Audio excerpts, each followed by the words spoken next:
First, you're going to take your multifunction hammer and insert your ball-peen texture head into the hammer with the notch facing down. Then secure the texture head into the hammer by tightening the screw at the bottom of the handle.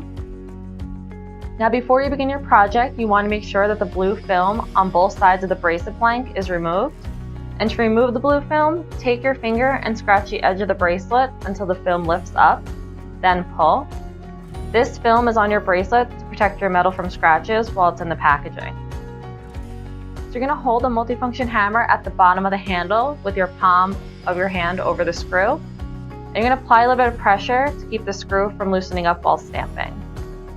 And just repeatedly hit the bracelet blank to texture the bracelet from left to right or right to left. And you can texture the bracelet to your preferred liking, whether that's a little bit of texture or a lot of texture, it's up to you.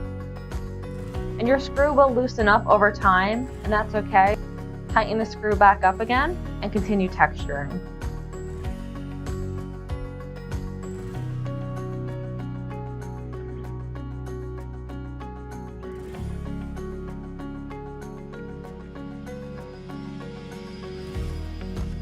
Then once the bracelet blank is textured to your preferred liking, we're ready to bend the bracelet into shape.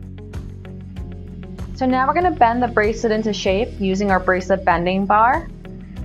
You're going to insert your bracelet blank into the channel with the textured side facing up.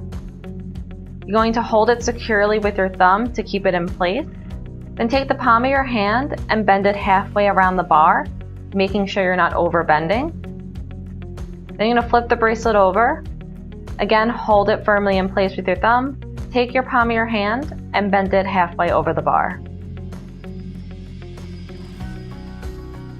Now we're going to come in with our bracelet bending pliers, and we're going to start in the middle of the bracelet and match the curvature of the pliers with the curvature of the bracelet. And we're going to give one good squeeze in the center, and you'll start forming your circular shape. You're just going to squeeze and release the pliers, working your way towards the end of the bracelet, making sure you tuck in the ends. Then flip the bracelet over and follow the same technique, squeezing and releasing the pliers until the end of the bracelet.